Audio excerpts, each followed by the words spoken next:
While the police investigation into the tractor terrorist attack by Hussein Dawit remains ongoing, investigators have already been drawing conclusions. Yechiel Leitner of the Jerusalem Center for Policy Studies has drawn his own conclusions. Shalom, Yechiel. Shalom. So the police have announced the tractor terrorist acted alone. You have alternate information. I don't think that when we're talking about a terrorist attack on this scale, that it's relevant to talk about a terrorist acting alone. He may have acted alone in the traditional security sense, such that he didn't have someone who sent him to a specific act, to a specific place at a specific time. But these acts are not born spontaneously. There are people who incite, there are people who prod, there's a general atmosphere that creates these kinds of terrorist attacks. So why do you think Muslim clerics were behind the attack? Well, I don't think that Muslim clerics were behind the attack. I know that Muslim clerics were behind prodding the terrorists towards taking some action to atone for his sins. I know that there have been many visits to the terrorist's home in Sul Bachar neighborhood of Jerusalem for weeks prior to the attack.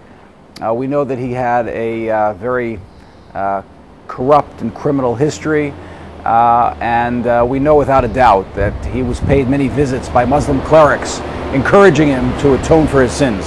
So was Dawit unique, or are there many potential terrorists among Arabs in Jerusalem? Well, we just saw a terrorist attack several months ago in the Merkaz Harav Yeshiva. So 8 students were slaughtered at the time. Several months later we have this horrific attack. Every attack is one too many. We can't tolerate any. There has to be zero tolerance for any terrorist activity. So is there a potential for more? Well, obviously there's a potential for more. We've been living with terrorism now for many, many years. And unless we completely change the security and political paradigms in terms of dealing with Arab terrorism, we could expect more attacks like this. So regarding the claim that this was a spontaneous terror attack and there wasn't really anything that the security forces could do to prevent it, was this a spontaneous terror attack? Well, I don't think there's such a thing as a spontaneous terrorist attack. First of all, we know that this attack was preceded by many visits to the terrorist's home by Muslim clerics, prodding him to do something to atone for his sins against Islam. But there's something more than that. We have to understand that there's a general atmosphere, a pervasive atmosphere, which not only allows for this type of terrorist activity, but which is conducive towards its development.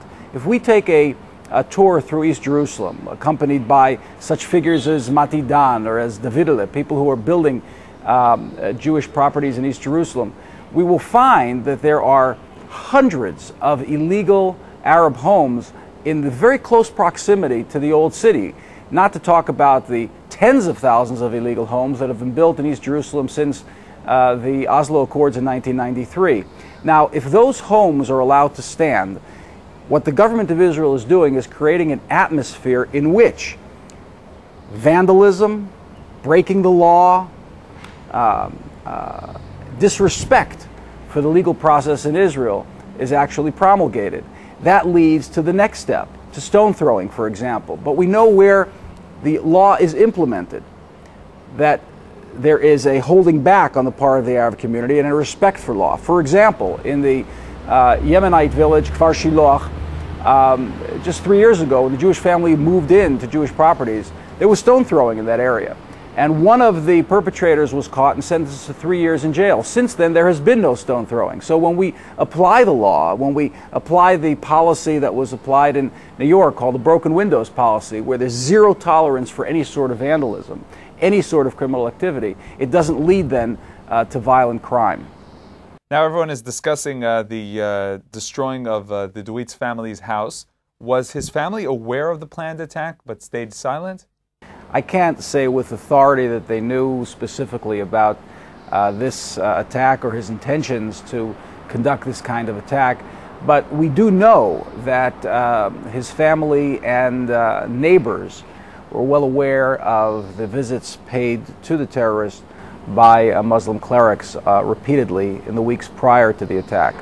Yechiel, this is all very significant information. What's your source for all this? Well, I've been involved in political matters regarding Jerusalem for many years. I have sources both in the Arab community in East Jerusalem, as well as in the journalistic community, and as well as in the security community within Israel. Do you think there's a political solution to these kind of attacks? The answer is absolutely. Jerusalem was put on the negotiating table by the Olmert government.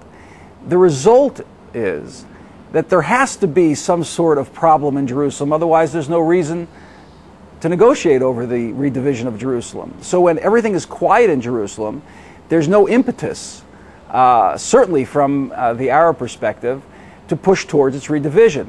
When there's a problem, then the advocates of redivision can come and say, look, we have to do something politically. So in many respects, the government of Ehud Olmert is responsible for the deterioration of security in Jerusalem by putting Jerusalem on the negotiating table. Secondly, the position that the Deputy Prime Minister, Chaim Ramon, has advocated forcefully and openly, consistently and unambiguously, that Jerusalem must be redivided, has an awful lot to do with the deterioration of security as well. Not only our political and diplomatic position in Jerusalem, because what the Arabs in East Jerusalem sense is that there is a dwindling of support for an undivided Jerusalem.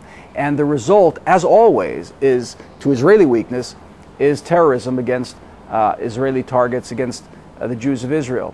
So I think that it's absolutely imperative that we understand that Jerusalem must be removed from the negotiating table. As a matter of fact, all of the land of Israel at this particular point should be removed from the negotiating table, because what we've received for the past 15 years of withdrawal is exacerbated terrorism, is zero tolerance for the existence of the State of Israel. So we have to change paradigms now and stop talking about withdrawal from anywhere in Judea and Samaria, but certainly from Israel's capital, Jerusalem. Yechiel Leitner, thank you very much for joining us. Pleasure as always.